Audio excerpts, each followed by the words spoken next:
Sir ନମସ୍କାର। Sir ଆଉ ଆପଣଙ୍କୁ କେମିତି ଲାଗୁଛି ଏଠି ଫାର୍ଷ୍ଟ ଟାଇମ୍ ଆସିକି? ଫାର୍ଷ୍ଟ ଟାଇମ୍ ଭଲ ଲାଗୁଛି ବଟ୍ ଫାର୍ଷ୍ଟରେ ଗୋଟେ ଭଲ ରୁମ୍ ଅଫିସଟା ଯାଇଥିଲେ ଏବେ ଗୋଟେ ଖତ ଗଦାରେ ଗୁଣ୍ଡ ପକେଇବା ଭଳିଆ ଲାଗୁଛି ବଟ୍ ଚଳିବ ଆଗଠୁ ଭଲ ଅଛି ଏସି ବେସି ନାହିଁ ସଡ଼ାମଡ଼ା ଖତ ଦ୍ୱାରା ଠିକ୍ ଅଛି। କମ୍ପାନୀ ସିଚୁଏସନ୍ ବି ଠିକ୍ ନାହିଁ। ଆଚ୍ଛା କ'ଣ ଆପଣ ଏଠି କ'ଣ କେତେ ଦିନ ହେଲା ଜଏନ୍ କଲେଣି? ମୁଁ 1 year ସମଥିଙ୍ଗ ହେଇଯିବ। ବଟ୍ ଏଠିକା ମ୍ୟାନେଜମେଣ୍ଟ ବହୁତ ଖଚରା ଚାଲିଛି ସୁଧାରିବାକୁ ଚାହିଁବି। ରମେଶ ସାଙ୍ଗରେ କଥା ହେଇଥିଲି ଏସି ସାଙ୍ଗେ କଥା ହେବ। ଆପଣ ଏଠି ଏତେ ଦିନ ହେଲା କାମ କଲେଣି କ'ଣ ଅବଜର୍ଭ କଲେଣି ଏତେ ଦିନ ଭିତରେ ଏ କମ୍ପାନୀର କ'ଣ ସବୁ ଅବଜର୍ଭ କଲେଣି ଟିକେ ଆମକୁ ଖୋଲି କହିବେ କି? କମ୍ପାନୀରେ ତ ଦେଖିଲି ସିଚୁଏସନ୍ ଏଠି ବହୁତ ସପୋର୍ଟିଂ ଚାଲିଛି ବହୁତ ଖତରା ସିଚୁଏସନ୍ ଚାଲିଛି ବଟ୍ ସୁଧାରିବେ ଯଦି ଉପର ଯଦି ସୁଧାରିବାକୁ ଚାହିଁବେ ତ ସୁଧାରି ପାରିବେ ନାହିଁ ତ ଏମିତି ଚାଲିବ କମ୍ପାନୀ। ନା ନା ଆପଣ ଏତେ ଦିନ କାମ କଲେଣି ବହୁତ ଦିନ ହେଇଗଲାଣି ଆଉ ଏମ୍ପ୍ଲୟି ମାନଙ୍କୁ କ'ଣ ବେନିଫିଟ୍ସ ମିଳିବା ଦରକାର ଆଉ କେମିତି କ'ଣ ସବୁ ମ୍ୟାନେଜମେଣ୍ଟ କଲେ ମାନେ ଭଲ ପ୍ରଡକ୍ସନ୍ ସହିତ ଏମ୍ପ୍ଲୟି ମାନେ ବି ଖୁସି ହେବେ କେମିତି କ'ଣ କଲେ ଆପଣଙ୍କ ଓପିନିଅନ୍ଟା କ'ଣ ଟିକେ କହିବେ ଆମକୁ ଭଲ ଭାବରେ? ମୋର ଓପିନିଅନ୍ ଯଦି ଏମ୍ପ୍ଲୟି ମାନେ ଫାର୍ଷ୍ଟ ଟ୍ରାଏ କରିବା କଥା କମ୍ପାନୀ କେମିତି ଗ୍ରୋଥ୍ କରିବା ସେଇଟା ସପୋର୍ଟ। ଏମ୍ପ୍ଲୟି ନା ଏମ୍ପ୍ଲୟର କେଉଁମାନେ ଚାହିଁବେ? ଏମ୍ପ୍ଲୟର ବୋଥ୍ ଆର୍। ହଁ ଓକେ। ଯଦି ସେମାନେ ଚାହିଁବେ କି କମ୍ପାନୀଟା କେମିତି ଗ୍ରୋଥ୍ କରିବ ତ ଅବଭିୟସଲି ଆମମାନେ ବି ଚାହିଁବୁ ଏମ୍ପ୍ଲୟି ମାନଙ୍କର କି କମ୍ପାନୀ ଗ୍ରୋଥ୍ କରିବେ ସେମାନେ କିଛି କରୁଛନ୍ତି ତ ଆମର ବି କିଛି କରିବା କଥା। ଓକେ ଓକେ ସାର୍ ଆଉ ଆପଣ ଏଠି ବର୍ଷ ହେଲାଣି କାମ କଲେଣି କହୁଛନ୍ତି କେଉଁ ପୋଷ୍ଟରେ ଆପଣ ଅଛନ୍ତି ଆମକୁ ଖୋଲି କହିବେ? ମୁଁ ତ ଜାଣିନି କେଉଁ ପୋଷ୍ଟ ଯଦି ପକେଇଛନ୍ତି ଖତ ଗଦାରେ କାମ ଆପଣ ଏମିତି କେମିତି କହୁଛନ୍ତି କ'ଣ ଜାଣିନାହାନ୍ତି ଏତେ ଦିନ କାମ କଲେଣି କେଉଁ ପୋଷ୍ଟରେ ଅଛନ୍ତି ଟିକେ କହିବେ କି? ଆମକୁ କହିଲେ ଟିକେ ଆମ ଓଡ଼ିଆ ଭାଇ ମାନେ ଟିକେ ଖୁସି ହେବେ। ଆଚ୍ଛା ମୁଁ ଅଛି ଏଠି ସାର୍ କ୍ୟାମେରା ଟିକେ ହଉନାହାନ୍ତି। ହଁ ଆଚ୍ଛା କହୁନାହାନ୍ତି ମୁଁ ଅଛି ଏଠି ଗୋଟେ ଛୋଟକାଟିଆ ପୋଷ୍ଟରେ।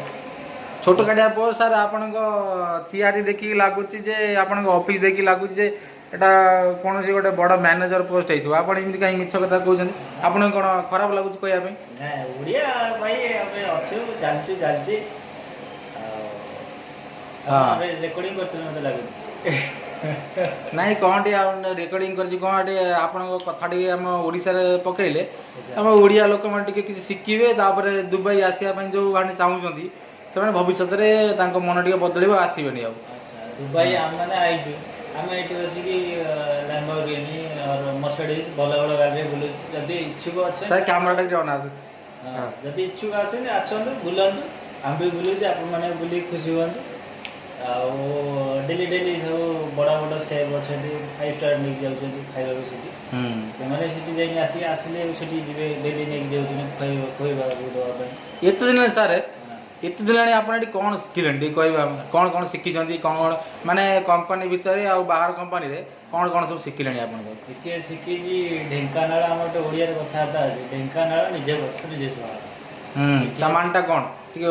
ଏଠି ଅଛି ମାନେ ଜଣେ ଅନେଇକି ବହିଥାଉ ପର ପଛପଟଟା କେମିତି ଟିକେ ବଡ଼ ହୋଲ୍ଟା କରିବାକୁ ତ ସେ ନିଜ ପଛ ଏଇଟା ଟିକେ ଆପଣ ଟିକେ ଖରାପ ଭାଷା ଟିକେ କହିବେନି ସେ ଭଲ ହେଇକି ଆପଣ ବଡ଼ ଏତେ ବଡ଼ ପୋଷ୍ଟରେ ଯେହେତୁ ଅଛନ୍ତି ଆଉ ବଡ଼ ଗୋଟେ ନାମୀ ଦାମୀ କମ୍ପାନୀରେ ଅଛନ୍ତି ବଡ଼ ପୋଷ୍ଟରେ ସେଥିପାଇଁ ଟିକେ ଆପଣ ଭଲ ଭାବରେ ଟିକେ କହିଲେ ଟିକେ ଆବ୍ୟୁଜିଂ କରିବେନି ପିଲାମାନେ ଟିକେ ଖୁସି ହେବେ ଆଉ। ଆଚ୍ଛା ଏଇଟା ଫ୍ୟାମିଲି ଶୋଟା ହେଲା ଏଇଟା ଆମର କୌଣସି ଖରାପ ଶୋ ନୁହେଁ। ଆପଣ କେଉଁ କ୍ୟାମେରାମ୍ୟାନ୍? ମୁଁ ଆଜ୍ଞା ଆମର ଯେଉଁ ହଇରାଣିଆ କ୍ୟାମେରାମ୍ୟାନ୍ଟା ମୁଁ ଆଇଛି ଆମ ହଇରାଣିଆ ଟିଭିରୁ ମୁଁ ଆମର ଇଏ ଚପୁଡ଼ା ମୋ ନାଁଟା ଚପୁଡ଼ା। ଆଚ୍ଛା ଏଇ ଦଦରା କ୍ୟାମେରା ନେଇକି ଆଇଛନ୍ତି ଗୋଟେ। ହଁ ସାର୍ କ'ଣ କରିବା ଆଉ ସେଟା ଆରମ୍ଭ ହେଇ ଆମର ଟିକେ ଆସିବ ମୁଁ ଭାବିଛି ମୁଁ DSLR ଆଣିବି ଆଉ ଆମର 53 ଇଞ୍ଚ ବାଲା DSLRଟା ଏଇଟା ବଡ଼ କ୍ୟାମେରାଟା ଆଉଛି ମୁଁ ଦୁଇଟା ସାଙ୍ଗକୁ ରଖିଛି ଆଉ ଫାର୍ଷ୍ଟ ଟାଇମ୍ ରେକର୍ଡ଼ିଂ ତ ଆପଣ ଯେ ଛୋଟ ମୋଟ ଲୋକଙ୍କୁ ରେକର୍ଡ଼ିଂ କରିଦେଲି ଫାର୍ଷ୍ଟ ଟାଇମ୍ ଆଉ। ହଁ ଭାଇ ମୁଁ ସେଇପଟେ ସେତେବେଳେ କହୁଛି ଛୋଟ ମୋଟ ଚାଲିଛି ନା କ'ଣ ଛୋଟ ମୋଟ ମାନେ କ'ଣ ଯେହେତୁ ଆପଣ ବଡ଼ ଲୋକ ଟିକେ କହିଲେ ଟିକେ ଆମେ ଖୁସି ହେବୁ ଆଉ କ'ଣ ଟିକେ କହୁନାହାନ୍ତି ଆପଣ ବିଷୟରେ କୁହନ୍ତୁ ଆପଣ ଘର କେଉଁଠି କେମିତି କ'ଣ ଆଇଲେ?